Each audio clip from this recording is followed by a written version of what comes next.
Good morning, everybody, and welcome to Swahili Sunday. If you're listening to this after the fact, thank you so much for listening. And I'm excited to be here for another Swahili Sunday. This is the day before International Women's Day, which is exciting, and I'll talk a little bit about that. And next weekend on Swahili Sunday, we will have Layla joining us to share about updates in Kenya. I am planning my next trip to Kenya, and based on what their president says, he's going to make an announcement on the 12th. It depends on when I can plan my trip to go. I realized, however, that my passport is within 6 months of expiring, and you can't get into anywhere with a passport that's less than 6 months away from expiring. I had to do a quick run around, get a actual white hair passport photo, and also send it off for expedited service. Expedited service, it takes 4 to 6 weeks. And I'm hoping and praying that I can go in April. We'll see what happens when the president in Kenya makes the announcement. I really want to see my ladies and go spend time with them. I have some ideas for some new products to design, and I'd like to sit down with them and work through that and maybe produce some samples and see what happens of some household things like placemats and table runners and napkins and things like that, and mats like this one here, but a little bit bigger so it could be on your table for a plate. Maybe even kind of this size, a little bit smaller than this, but designed with specific colors. Those are ideas that I have. Plus, also I have the idea of, once we start opening up again, about the paper beads being used as lanyards for people at events, so they don't throw away those lanyards that they get. They get custom made lanyards. I've talked about this every week because it's an idea that's really heavy on my heart. You get a custom made lanyard, you go to an event and you show up, and then what happens? It goes in the trash. Some people save them, but then they go in a drawer somewhere and you don't ever use it again, really. But anyway, those are some ideas that I'm working on, and we're doing shopping every Friday on the page. So on the Baskets and Beads Kenya page on Facebook, we're doing live shopping, and you can join us there. We are still raising funds to support the women with food. I am amazed, actually. When I made a commitment March last year, it's been a year, to make sure that the ladies had food, because everything obviously shut in March, and it was shut here until around May, June timeframe for any sales in any of the stores I was in, and online sales had pretty much come to a halt, and their markets had shut over there, so that they had no way to get any food. And I was determined to make sure that they had food, and I kind of turned it over to God in faith and said, okay, I'm just going to walk by faith and let you provide. And every single month money has showed up, and we've had enough to send at least $800 to $1,000 for food packs feeding over 30 women and 80 kids. So if you want to donate to that, basketsandbeadskenya.org. We are still accepting donations for that, and would love your support if you feel led to support. We plan on doing that until they can get back to a level of being able to sell things over there and earn income, and that we can also here build back up to sustainability and ordering from them. So that's kind of an update on that. But hey, tomorrow's International Women's Day. And I don't know why my camera is, let me do something here and see if I can make it. There it goes. It was fuzzy. Couldn't take it. I saw a fuzzy image. Okay. Tomorrow's International Women's Day, and it's basically the focal point in the movement for women's rights. Tomorrow's blog post, actually it's released today. If you look at the blog post, you can check it out on basketsandbeadskenya.com in the blog, because we're talking about creating opportunities, the fair trade principle of creating opportunities, and I'll get to the Swahili word for that in a minute. But International Women's Day is a time to focus on women's rights. When you think about it, it wasn't that long ago that women were not able to vote. I've never known that in my lifetime, but then there are other things. Women weren't able to do certain jobs. I was in the military. I joined the military, and I think within months, maybe the year before I joined, women used to have to get out of the military if they got pregnant. And that changed in the 80s. and women were able to stay in. But then women were not able to do certain jobs, including combat, not just combat jobs, but there were certain jobs that women weren't able to do. Women have been passed over for supervisory positions and things like that. And actually, I had that happen to me in the military. I was slated to be the manager, and in a section, I was going to be the manager. And what happened? The commander, who was a man, appointed another man, and the man was not qualified, and I ended up doing all the work anyway. So I've experienced that myself. Throughout my military career, I've experienced harassment and assault and all those type of things, but I didn't let it deter me, and I kept on going. I've noticed when I started speaking that there weren't as many women speakers on stages. They weren't turning to women, and that was something that had to be pushed through. Mary Kay Ash of Mary Kay Cosmetics talks about when before she established Mary Kay, and the reason she established Mary Kay Cosmetics was to give women an opportunity that there wasn't one anywhere. Because in 1963 is when she started Mary Kay Cosmetics, but she worked for some direct selling organizations. She trained somebody.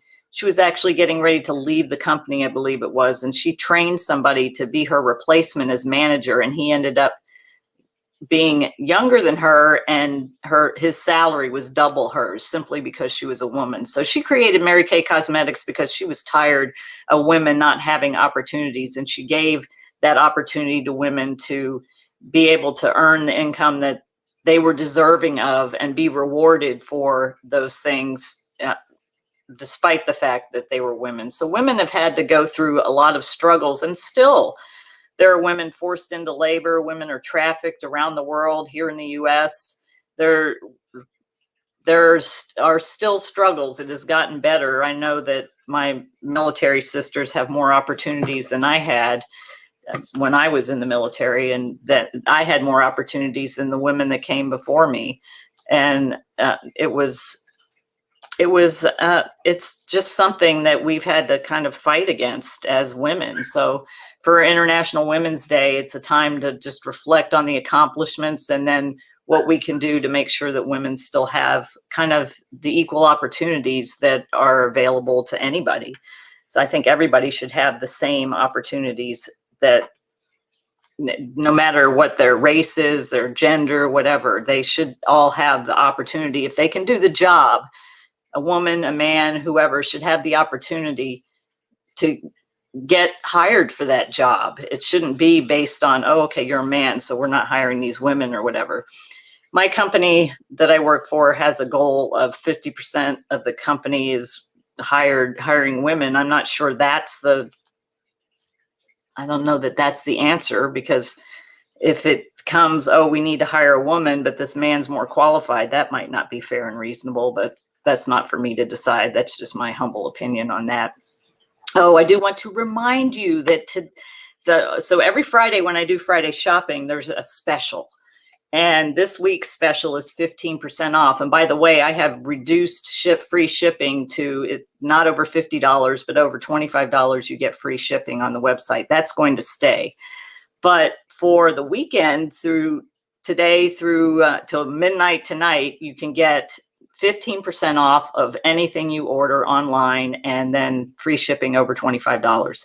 So go over to basketsandbeadskenya.com and check that out, because that ends at midnight tonight. So you want to make sure that you go over to basketsandbeadskenya.com. I keep uploading new things.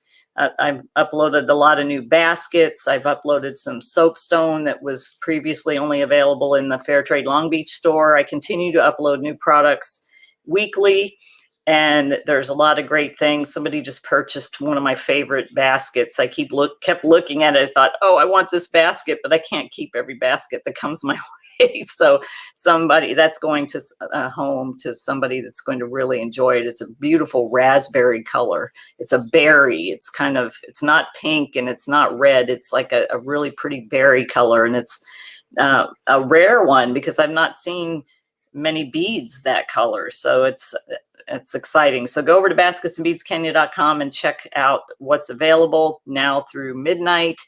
there will be 15% off plus free shipping over $25. That sale will end at midnight, and there'll be another special next week when we do Friday shopping, Fair Trade Friday live shopping here on Facebook, on the Facebook Baskets and Beads Kenya page, only on the page.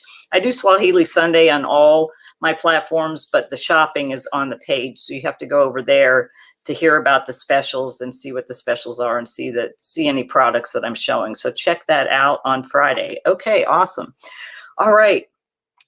Now, so we're going to talk today about create opportunities. That's a Fair Trade Federation principle, and about creating opportunities and giving opportunities for the artisans that we work with.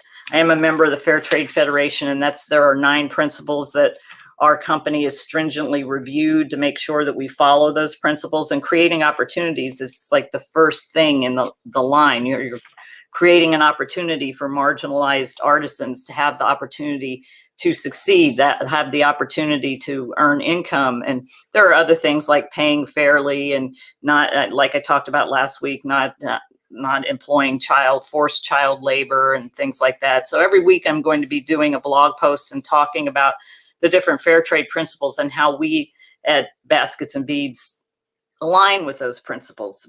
So create opportunities is the English word, and the Swahili word for that is Kendaneza Fursa. I had that down. Layla sent me the pronunciation. I'm working so hard to be able to pronounce this right. It's Tengeneza Fursa. Tengeneza Fursa means create opportunities in Swahili. So the ability to create opportunities is what we're doing at Baskets and Beads. And how do we do that? Well, if you've heard the story, you know I went on a mission trip in February 2018. And my original thing was not to get in an enterprise, was not to be fair trade. I didn't even really know that much about fair trade when I went over there. I'd heard of fair trade. I didn't understand the whole concept. I'd actually shopped in a 10,000 Villages store, which is it's a chain of fair trade stores that have products from all around the world from fair trade artisans that they purchase from. And I actually have some of my products in 10,000 Villages in Redondo Beach, California, which is kind of cool. And so that was my limited knowledge of fair trade. And I go to Kenya and I meet these ladies, and I brought back half a suitcase of beads with the intention of simply sharing and selling them with my book when I speak. I thought, I can help these ladies a little bit. They have these great products. So that was my first idea of creating an opportunity for them. And I brought back the beads. And I actually, when I came back from Kenya, my first speaking engagement was at a women's conference on International Women's Day in 2018. So March 8th, 2018, I was speaking at a conference about negotiation, and I told a little bit of the story. I had just returned from Kenya. I mean, really, it had been maybe not even 2 weeks. I think it was maybe 10 days. I had just gotten back from Kenya, and I was sharing the story on International Women's Day, and it inspired the audience. And I pretty much closely sold out of some of the products, and I sold a lot. I sold so much that I had to order some more. And I thought, this is kind of cool. That gives the ladies a little bit of income. And what I do is I purchase up front from them. I go there and I buy, or now I order, and they ship it. My director, Layla in Kenya, ships it to me. But I pay them up front, so they realize the benefit up front. So it was great. Okay, I sold these beads, so I doubled the order. And those beads came back, and I had another couple speaking engagements, and those sold out. And then I was speaking at a Toastmasters conference up in Northern California, kind of in the Napa area. And the guy who was coordinating the event, I had tripled the order. I had a whole suitcase of beads, and it was going to be $600 to ship it through the post office. And I thought, oh gosh, I only had a little bit of money at the time. And I thought, that's going to take half of what I have. So interestingly enough, the guy who was coordinating the Toastmasters conference that I was speaking at, his son was in Nairobi. So we got the suitcase to Nairobi, and he brought the suitcase back to me. And then I was able to sell them there. And that was the first time that I really weave the story into my negotiation content in a way that aligned with one of the negotiation strategies. And I went outside to wait, and I usually have people buy some books, but it was a frenzy. People were going crazy for the beads, and I sold out of my books, and I sold a lot of beads. I had people donate, and I thought, wow, I'm really onto something here. And I returned to Kenya in July of 2018 and brought back 7 suitcases of beads. Everybody on the trip brought back a suitcase, and then I picked it up from everybody. I think I brought back 2 plus my original suitcase, and then everybody else brought back a suitcase, and I was able to collect all that from them. And actually, was it that the trip where the group was in? There was a trip where the group was in Arizona, and I had to go collect about 5 suitcases of beads from them. And then I started selling those out. And about that time, I had learned about fair trade. I was really starting to learn about fair trade and got involved in let me see, I was speaking somewhere. I'm going all over the place. Sorry. I was speaking somewhere, and I was using the example of asking for exactly what you want. And I said, okay, I'm looking for a reference to 10,000 Villages. I thought maybe somebody at 10,000 Villages might buy the products, not knowing a lot about fair trade. And I got connected with Teresa Baxter, who was founding or creating Fair Trade Long Beach. And in 2019, I went into Fair Trade Long Beach, and I've had a space in there ever since. And then I actually expanded to 2 more spaces that I had to pull out of because I wasn't making rent during that time because of COVID. So we are in Fair Trade Long Beach, and we're online. And I actually applied and became a member of the Fair Trade Federation, learning more about fair trade and how I can create the opportunities for the women that we're working with. And they're known as the business women in the slum, the business women. They're looked up to in their community.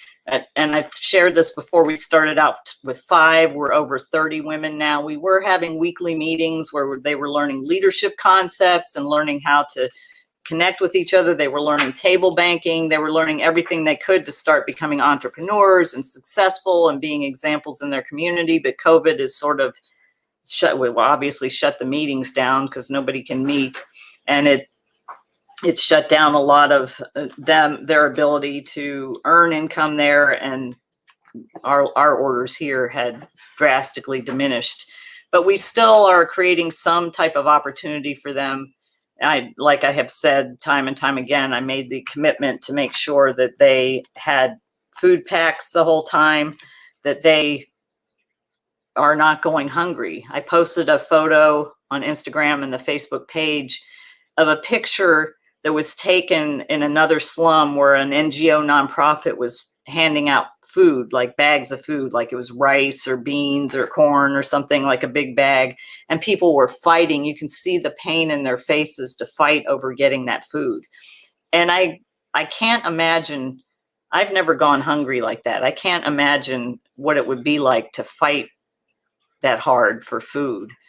So I can't sit at my table and eat my dinner thinking that my ladies are not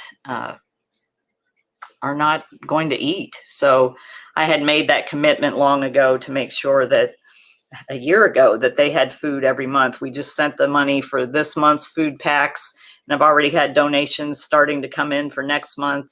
And every month it like gets to the end of the month, and I think, I wonder if where the money's going to come from. And then somebody just drops in a donation out of nowhere. It's just amazing. And I'm just grateful that my ladies haven't gone without food. One of the ladies who has a Facebook account, the first time I did it, she sent me a message and said, "Thank you so much for the food. We were literally starving." And I know where they live. If you haven't seen the About video, if you go to basketsandbeadskenya.com and look at the About video, you can look and see there's an overhead view of the slum. There's pictures of the slum where they live in. They live in little mud huts, no running water, kitchens, or bathrooms. And they have nowhere to plant or grow food. They have nowhere to do anything. So we're working so hard to create opportunities for them to continue to be able to make the beautiful products they make and sell them here and eventually they can sell them there. We were almost to the point, we had started contacting some resorts where a lot of Mzungus, white people, go when they go to Kenya, and to contact those gift shops to get our products in there. We were starting to have those conversations. We were starting to move towards being able to be in a few shops around Kenya. And they were doing their sales outside in the outdoor markets, but all that came to a stop. And here, thankfully, we've been able to continue to have some outdoor markets. We have our second Saturday event every Saturday in Long Beach in the Parkview Village Shops by Fairtrade Long Beach. So if you are in the local area this coming second Saturday, and every second Saturday I will be there. We will have, unless I'm in Kenya. I won't be this month, but next month I might be in Kenya for second Saturday, or who knows, we'll see. But praying. But yeah, so we're having outdoor markets and being able to sell products outdoors in the outdoor markets. There's a lot of other little outdoor markets around. So if you have a farmer's market in your area and you've not visited one, go visit and check out and see if there's any fair trade products there, because buying fair trade helps, you know, with a fair trade product that the entire supply chain is treated fairly and they're getting paid fairly. You don't know that with a lot of other products. You have to be cognizant. So we're talking about International Women's Day. Think about that women's empowerment t-shirt. I posted this earlier this week on Instagram. Think about that women's empowerment t-shirt you might be making. Where is that t-shirt made? Who's making your clothes? Are they forced into labor? Are they getting actual fair wages? Are they able to feed their families, or are they locked in a factory and forced to work? One of the most famous cases of that is in Bangladesh, where they knew the building was unstable. All the other businesses cleared out of the building, but the people in the fashion on the second floor in the fashion industry locked the people inside the factory to make them work, and the building collapsed and killed so many people. So think about who makes your clothes. Look at those labels. And I know you can't pull everything out of your closet and throw it all away, but going forward, you can consider, and I've always said, start with this, start with coffee, chocolate, tea, things like that, you can see the fair trade label on the back. There's a big lawsuit going on with Nestle's, Mars, and those companies, because they're getting their cocoa from places that force children into labor. They're stolen, they're kidnapped from their families and forced into labor. So take the time to do a little research and pick a product that you can say, oh, okay, I buy this fair trade. Maybe your church, if they serve coffee, they can serve fair trade coffee and tea. Sugar also, where does that come from? Is somebody forced into labor? Until we make a conscious effort to make sure we're buying products that are not using forced labor will continue to occur. People will still be trafficked and forced to work. Mothers won't be able to support their families because they're making dismal wages and being forced into some situation or trafficked into some situation that they can't get out of, or they can't make their own choices. International Women's Day is about celebrating the empowerment of women, but you can't be empowered if you're not able to create your own opportunities, make your own decisions, make your own way, earn your own level of income, and have your own path to success. So that's what we're doing with Baskets and Beads, is making sure that our ladies and the other companies that we work with another group in Kenya that makes the Kisi soapstone. Our ladies don't make that, but we have another group that makes the soapstone. It's stone that comes out of Kenya. It's like this. This is made out of soapstone and is available on the online store. But this helps another group. It helps men, women, and children to be able to earn an income. And I haven't been able to visit them yet. I'm planning on doing that in my next event. Oh, I have to show this basket. I've had this basket on my desk for a long time. I want to hang on to it. Every basket I see, I want to hang on to. What really amazes me about these baskets is that this is a jar. It's got a lid. It takes about 2 days to make one this size. And it's great. It's a great display item. You can put jewelry in it and things, or if you wanted to put, I guess you could put some pens or something in there if you wanted to put that, but it makes a beautiful display. But for me, the fact that they can make this out of little seed beads and wire is incredible to me. If you look at the way this is lined up, all these wires are usually sticking out when they start, and then they have another wire that they put the beads on, and then they have to wrap it around each one of these wires, and they just keep going around and around and around, and then they turn the corner, and then they somehow go out and then back in, and then they make a lid. It's just incredible to me. Anyway, I love this basket. I don't want to give it up, but if somebody else wants to make it, you can find them on basketsandbeadskenya.com. If somebody else wants to make it their home, you can do that. All right, I just wanted to, that's kind of about it for today. I wanted to make it just a little commentary about International Women's Day and how we are creating opportunities for women, and which is Tengeneza Fursa. Tengeneza Fursa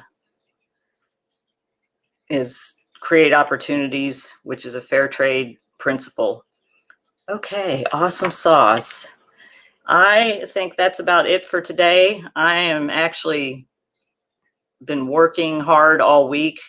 I'm off for my job on Friday, but Friday was a work day for Baskets and Beads. Saturday was a work day for Baskets and Beads. I think today is going to be a day of rest, or I may rearrange the patio or something, but I'm going to do something where I'm not doing any Baskets and Beads work if I can help it, because I need some rest. I really need to go to Kenya. Anyway, again, if you are interested in, let me bring that back up. If you're interested in supporting the food pack program, go to basketsandbeadskenya.org. Any amount will help, because every little dollar gets us to the goal of $1,000 every month, which provides food packs for 30 plus families. It's over 30 women and 80 kids, which is amazing. And I'm grateful for all the support. If you've been somebody who supported the food pack program, thank you so much. And thank you for your continued support of Baskets and Beads.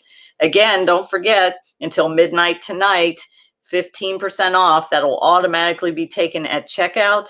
And anything over $25 is free shipping. But the 15% off ends at midnight tonight. So you still have some time. If you're seeing this before midnight Sunday, you can still go there. But if not, there'll be another special next week. So join me live Friday at 6 p.m. Pacific for Fair Trade Friday live shopping on the Baskets and Beads Kenya page on Facebook. All right, everybody, until next week. And remember, next week's Swahili Sunday will be an update from Layla to share with us how things are going in Kenya and whether or not I can start to plan my trip. All right, have a good Sunday, everybody. Have a good week and celebrate International Women's Day. Nakupenda.